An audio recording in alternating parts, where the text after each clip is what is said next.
bersamanya. Ikhwan, akhwat yang sedang menempuh hakikat kesucian jiwa rahimakumullah. Kita sudah menapaki saat ini hari Rabu ini yaitu 1 Zulhijjah 1446 Hijriyah. Menteri Agama sudah menyatakan awal di bulan Zulhijjah jatuh pada hari Rabu ini.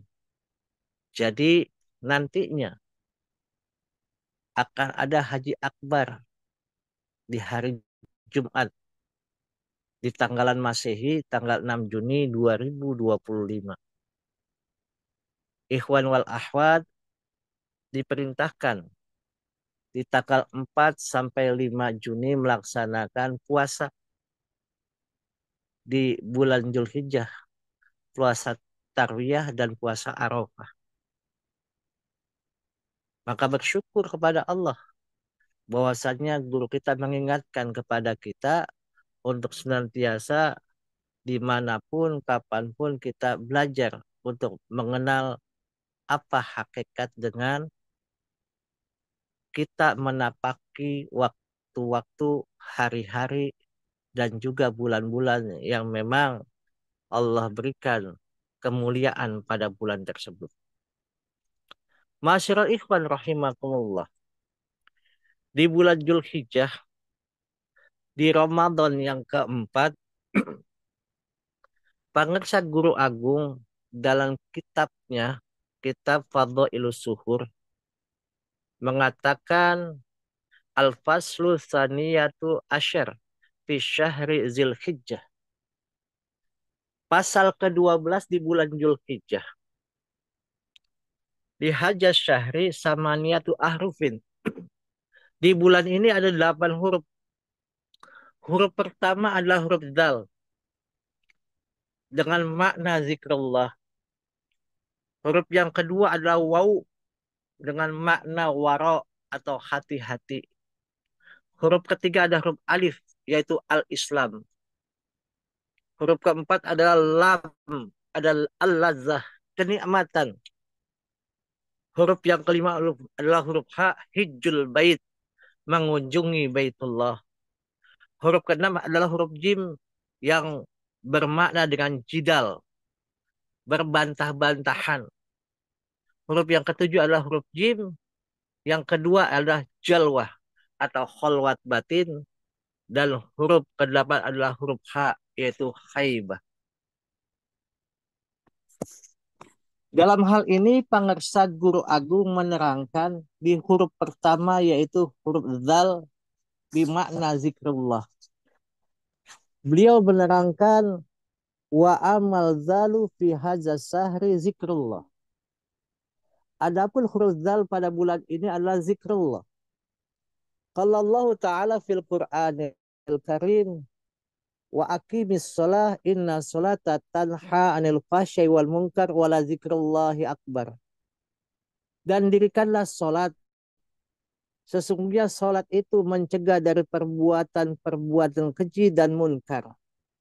Dan sesungguhnya mengingat Allah adalah lebih besar keutamaannya dari ibadah-ibadah lainnya. Masyarul ikhwan rahimakumullah. Bila kita perhatikan surat Al-Ankabut ayat 45 ini. Inna sholata tanha anil fasya'i wal munkar. Sesungguhnya sholat itu mencegah perbuatan keji dan munkar. Sholat mana yang bisa mencegah perbuatan keji dan munkar? Selama ini sholat ya sholat, zakat ya zakat, puasa ya puasa. Tapi tidak berubah akhlaknya, tidak berubah perbuatannya. Mereka pejabat, banyak yang kiai, S1, S2, S3. Apakah selesai sholat merubah akhlak dan wataknya? Maka inilah pentingnya. Bila dimanapun merasa sholat kita diperhatikan oleh Allah. Maka dikatakan wala zikrullahi akbar. mengingat Allah itu lebih besar. Seandainya seseorang yang beribadah sholat dengan mengingat Allah itu lebih besar, maka dia tidak akan melakukan perbuatan keji dan munkar. Karena semuanya diperhatikan oleh Allah, dilihat oleh Allah. Maka dalam cerita Mangkobah yang tadi diceritakan, bagaimana sidiknya, bagaimana benarnya Syekh Abdul Qadir Jailani menerima amanah dari ibunya, yaitu guru tentunya. Maka di sini, di awal daripada zikrullah ini, Abah mengatakan wala zikrullahi akbar. Zikr Allah lebih besar.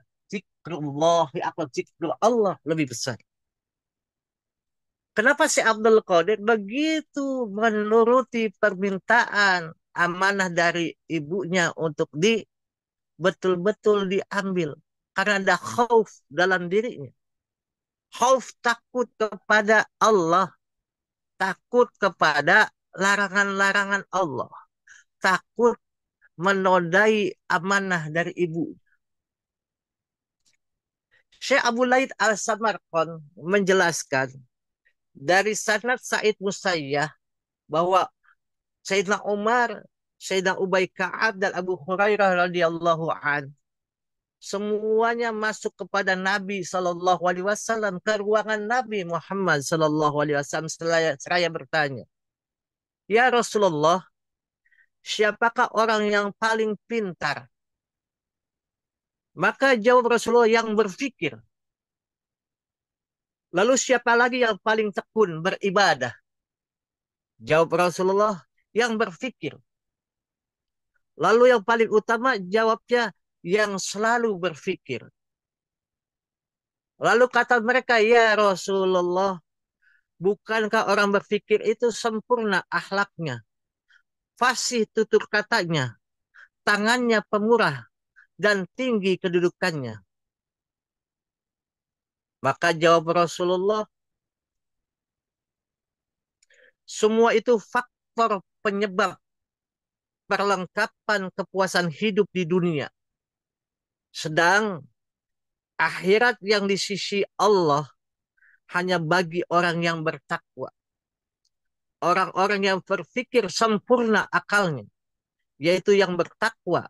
Sekalipun kelihatannya rendah hidupnya di dunia, tapi dengan takwa ialah berbakti kepada Allah, menjauhi segala larangan Allah. Ini menandakan Syekh Abdul Qadir adalah ahli fikir, ahli berfikir, bahwasannya dengan berfikir secara baik, berfikir bukan hanya dengan otak, tapi dengan benak, dengan kolbu. Dengan kolbu yang murni, yang Allah berikan cahaya ilahiyah ke dalam dirinya. Maka itu adalah modal awal. Maka 40 keping dinar diikatkan di bawah ketiaknya. Itu menandakan bagaimana seseorang 40 hari saja beribadah kepada Allah. Allah akan bukakan rahasia-rahasia kehidupannya dengan ibadah-ibadah yang sempurna. Syekh Malik bin Dinar mengatakan seseorang yang merasakan bukti khauf, berfikir dalam berharap kepada Allah, berarti ia benar-benar berpedoman kokoh dengan pergelangan dan perintah. Maksudnya memegang teguh, menggenggam apapun yang diperintahkan oleh Allah. Dan tidak akan namanya menyelewengkan apa itu perintahnya. Sedangkan bukti takut, yaitu menjauhi maksiat, larangan-larangan Allah dia jauhi. Jangankan mendekat, kita memegang pun tidak boleh untuk namanya mengikuti larangan-larangan yang diperintah oleh iblis laknatullah. Dan bukti bahwa berharap yaitu menjalankan perintah Allah. Adapun menurut ulama lain, bukti berharapnya seorang hamba yaitu melakukan segala amal yang diridhai oleh Allah secara ikhlas. Karenanya bukti takut yaitu menjauhi segala larangan-larangan Allah. Ibadah sholat itu menjauhi larangan Allah. Karena Abah sudah berkata, jangankan kita berkata-kata yang tidak baik, yang mengatakan sesuatu ataupun makanan yang masuk ke dalam mulut kita, itu pun harus dikeluarkan di sebelah kiri, tidak boleh dimakan dalam keadaan sholat. Maka dalam kitab Tanbihul Ghafilin,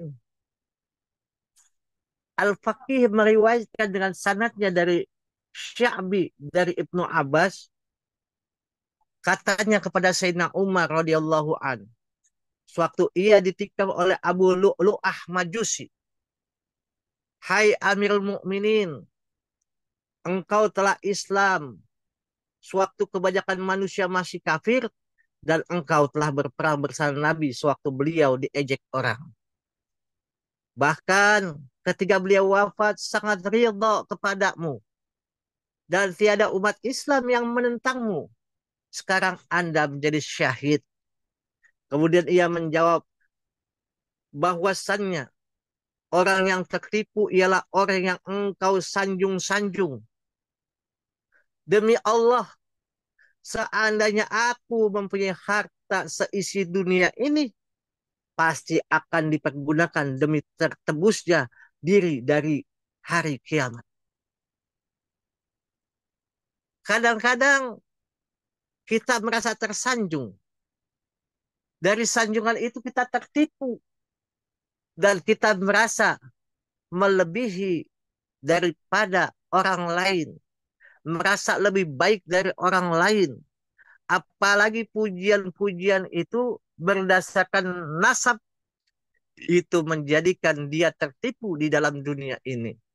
Karena merasa aman dengan nasabnya, merasa aman dengan hartanya, merasa aman dengan jabatannya dan kekuasaannya.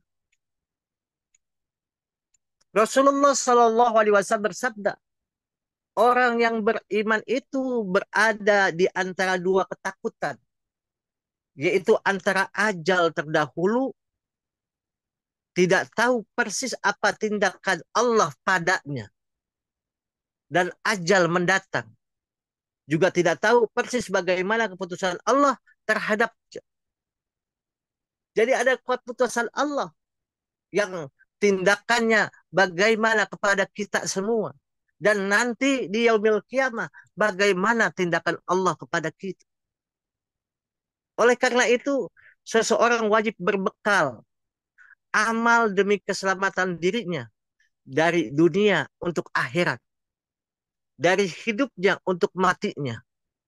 Maka demi Allah yang jiwa baginda Nabi Muhammad di bawah kekuasaannya, sesudah mati tiada kesempatan untuk istighfar dari dosa, dan tiada tempat di sana kecuali tinggal kita mendapatkan apakah kamu masuk ke dalam hadrat Allah, masuk ke dalam surga, atau masuk ke dalam neraka. Ini riwayat disampaikan oleh Hasan Basri dari Jabir radhiyallahu an.